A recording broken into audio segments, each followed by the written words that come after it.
Salut et bienvenue sur ma chaîne Kodaleya. Alors aujourd'hui je vous retrouve en mode canicule pour vous faire un unboxing. Alors unboxing ça fait, je crois que c'est la deuxième fois que je fais ce type de vidéo sur ma chaîne. Mais c'est un unboxing un petit peu spécial puisque ce n'est pas une box littéraire, il s'agit de cette box-ci, la Scroller Box, et c'est une box de fourniture artistique.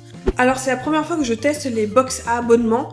J'ai encore jamais touché aux box littéraires parce que, en tout cas pour moi, j'en trouve pas forcément l'utilité dans mon cas à moi. Mais celle-ci, j'ai un petit peu lorgné dessus pendant pas mal de mois. J'avais vu la première fois sur la chaîne de Jellyby, qui est une artiste, je veux dire londonienne, mais elle n'est pas de Londres, je crois qu'elle est de Manchester, quelque chose comme ça. En tout cas, c'est une anglaise. Et j'ai vu qu'elle faisait justement des unboxings de cette box et je me suis dit, waouh! Une box avec des art supplies, des fournitures artistiques, mon dieu, mais pourquoi est-ce qu'on n'a pas ici en France quelque chose de ce genre là? Alors, juste pour info, donc ça c'est la box de septembre, je l'ai reçue il y a vraiment quelques jours, elle est encore sous emballage, avec du scotch un petit peu partout. Celle-ci donc vient d'Angleterre, moi personnellement j'en connais que deux. Donc la Scroller Box qui est ici, qui est donc anglaise. Et vous avez aussi la box, je crois que c'est Art Snacks, qui est américaine. Et pour vous donner un ordre d'idée au niveau des prix, celle-ci, elle est à 15 livres donc par mois. Et celle qui est donc américaine, je crois que c'est 20 $ par mois, donc par box, qui, je le rappelle, donc vous recevez ceci, vous ne savez pas ce qu'il y a dedans. Et c'est un petit peu la surprise donc à chaque fois, mais c'est toujours des fournitures artistiques. Donc, grosso modo, moi donc avec le change, donc livre euro plus les frais de port, je l'ai eu grosso modo autour de 22 €, qui je pense est à un prix assez honnête. En ce qui concerne la Art Snacks, je l'ai pas testé, donc je peux pas vous dire, mais sachez, je sais pas pour ceux que ça pourrait intéresser éventuellement, ils font une box spéciale pour Inktober qui a été spécialement préparée par Jake Parker, qui est celui qui a inventé l'Inktober, qui a lancé le truc. Après, j'avoue que même si ça a l'air vachement bien sur le papier, elle est quand même à 99 $, vous ne savez pas ce qu'il y a dedans. Je pense qu'à ce prix-là, ça vaut le coup, ce qu'il y a dedans, ça vaut le coup, mais j'avoue que voilà, 99 $, je vais pas forcément me lancer dedans demain, là, tout de suite, mais sachez en tout cas qu'elle est disponible. Alors voilà, je vous propose qu'on fasse tout de suite l'unboxing et je vais passer dans un mode de vidéo un tout petit peu plus resserré, on va dire. Je vais vous filmer vraiment, non pas moi, mais la box en elle-même. A tout de suite. Alors comme je vous disais, je vous retrouve ici pour cette ouverture. Je n'ai fait que couper les scotch là sur les côtés et je vais l'ouvrir, je vais découvrir ce qu'il y a dedans vraiment en même temps que vous. Et j'ai ramené aussi en fait mon sketchbook pour pouvoir tester les éventuels trucs qui sont dedans. Donc attention, on y va. Voilà, donc là vous avez... je sens qu'il y a des stylos, ce genre de choses. On va voir ce qu'il y a dedans. Donc vous avez ça. Et vous avez... Oh, un petit print en fait, une impression. Donc là, c'est l'artiste Laura Tatterfield. Et donc vous avez une petite bio en anglais avec ses réseaux sociaux en bas. Donc voilà ce que ça donne. Qu'est-ce que vous avez ici? Bah ça en fait ce sont des feuilles blanches légèrement un peu genre Bristol, un peu plus épaisse, qui j'imagine en fait c'est pour faire votre dessin en fait avec les fournitures qui sont là-dedans. Et je veux bien que tu fasses le point, merci, voilà. Merci mec. Donc voilà, parce que le principe aussi c'est de vous faire un dessin avec les fournitures qui sont dedans. Donc voilà, ça c'était pour la box. Voyons voir ce qu'il y a là-dedans. Ah, j'ai l'impression que c'est un second Noël, c'est trop marrant. Alors faut savoir que moi j'adore écumer les magasins de fournitures d'art, je pourrais y passer la journée. Ouh, regardez-moi ça.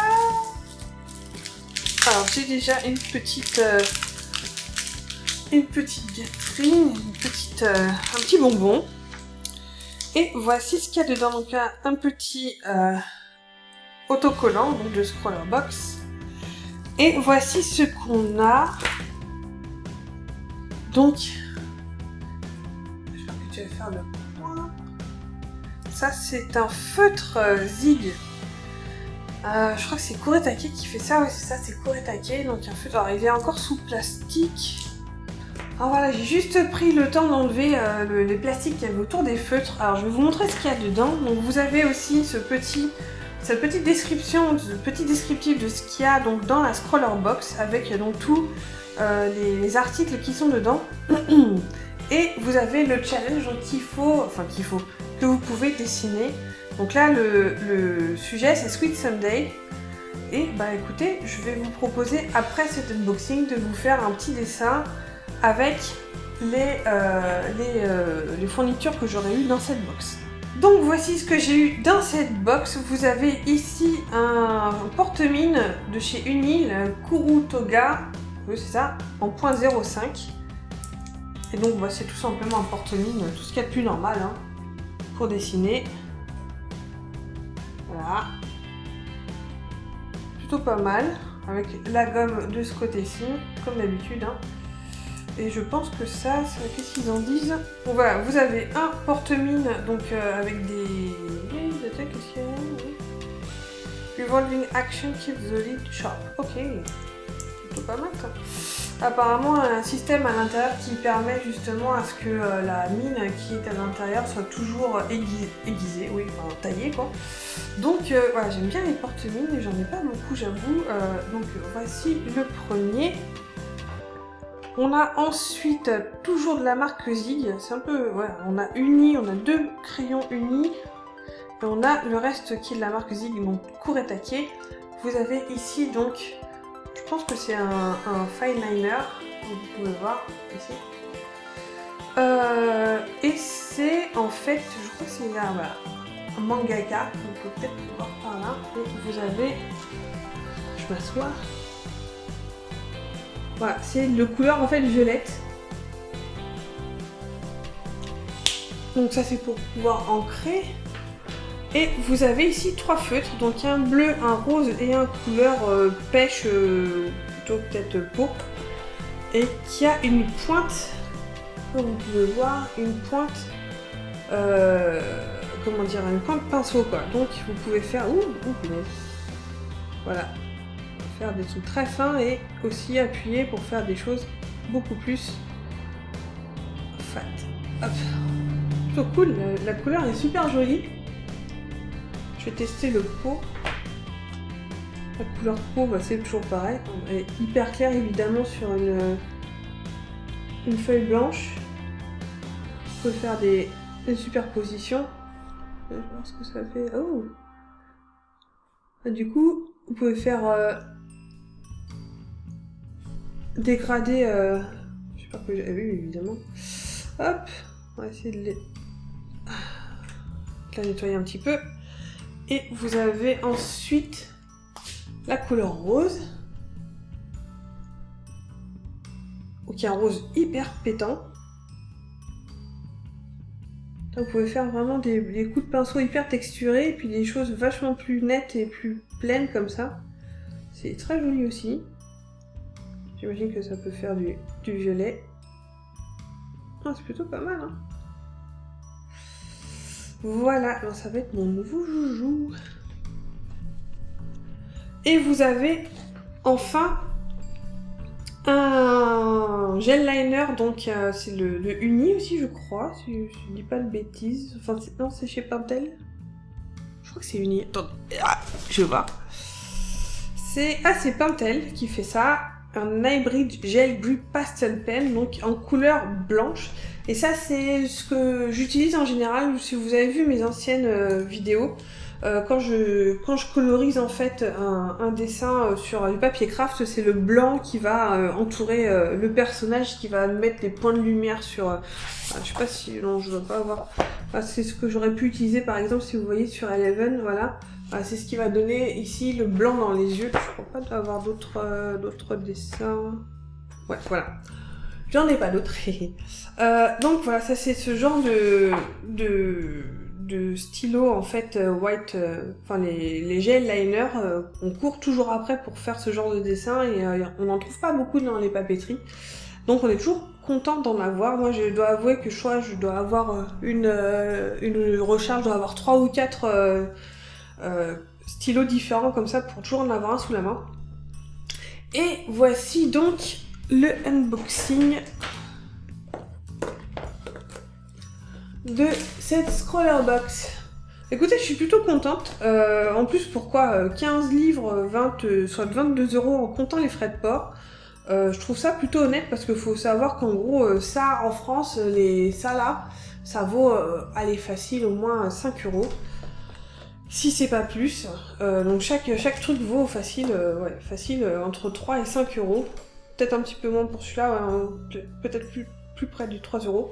Et tout le reste, ça vaut quand même au moins 5 € si c'est pas plus dans certaines papeteries. Si tant est qu'ils en aient, parce que sincèrement celui-là je l'ai jamais vu en magasin, quoi. Donc ouais, je suis vraiment super contente de cette box et je pense que je prendrai aussi celle du mois prochain. Et je vous proposerai peut-être dans ce cas-là aussi un nouvel unboxing. Et la vidéo va suivre tout de suite avec le dessin en accéléré, donc que je vais vous faire tout de suite. Donc le but du jeu aussi de cette scroller box, c'est de faire un dessin avec uniquement les feutres, les crayons, etc. qui sont contenus dans la scroller. Moi j'ai essayé de respecter et en même temps, voilà, comme vous voyez, j'utilise un Color Erase pour faire le croquis en fait de mon dessin parce que c'est vraiment l'habitude que j'ai pour faire mes dessins, j'aime les construire. Donc voilà, c'est un petit peu le seul élément avec la gomme que j'ai utilisé qui n'était pas dans la scroller box. Donc voilà, le personnage que je suis en train de dessiner, alors c'est vraiment un personnage random, c'est personne en particulier. Je voulais juste respecter un petit peu le thème qui était donné dans la scroller box qui était Sweet Sunday. Et voilà, je voulais faire un truc un petit peu d'inspiration années 50 et essayer de réfléchir un petit peu comment j'allais faire pour faire un personnage qui soit sympa et qui puisse correspondre en fait à l'intitulé si vous voulez. Donc je suis un petit peu allée sur Pinterest et j'ai un petit peu scrollé pour voir de l'inspiration et je suis tombée donc sur... je fais un mix en fait entre plusieurs dessins, plusieurs trucs qui m'intéressaient et donc voilà un petit peu ce que ça donne, voilà, cette espèce de pin-up qui tient... alors ça ressemble plus à un cupcake pour être honnête qu'un vrai sundae. J'aurais peut-être dû faire une espèce de coupe de glace avec plein de chantilly et de glace au chocolat dedans. Mais voilà, je suis un petit peu partie sur un truc qui ressemblait à un cupcake, voilà, ne m'en voulez pas. Donc voilà, j'ai utilisé là comment on appelle ça, le porte-mine, donc qui était dans la scroller box.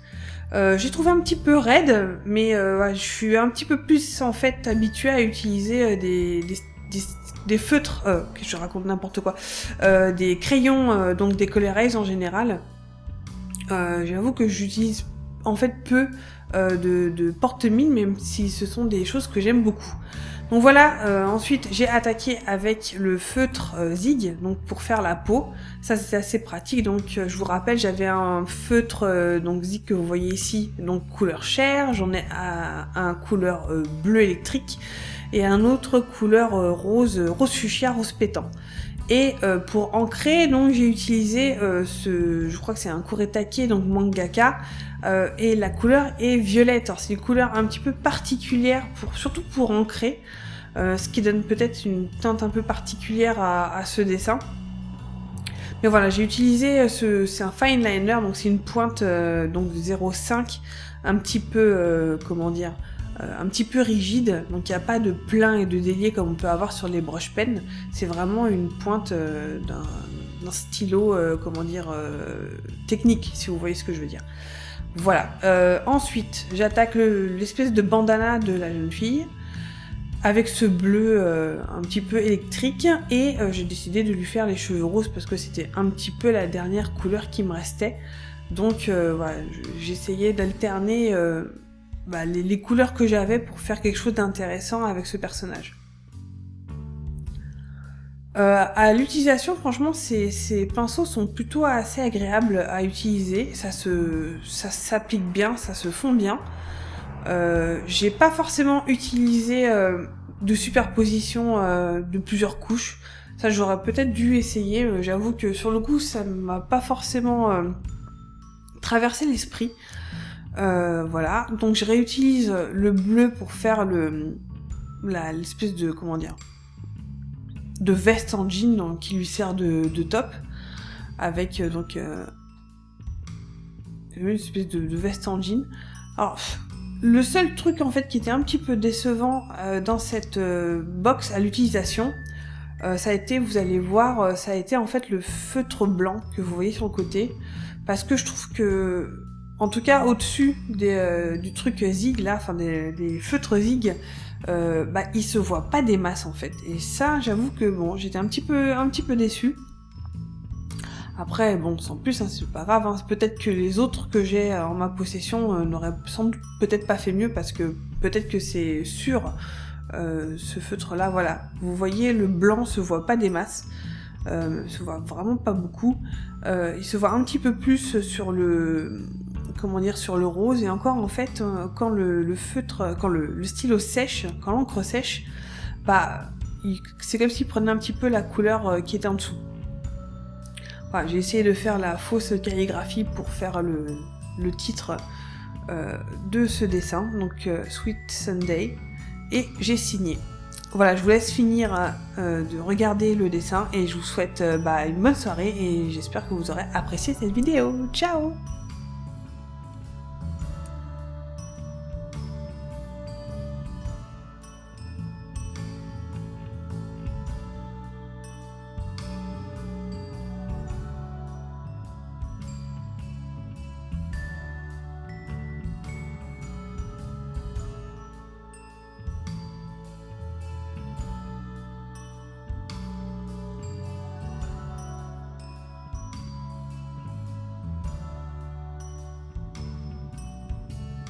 Star Wars Rebels que vous voyez ici derrière. Star Wars Rebels, qu'est-ce que c'est?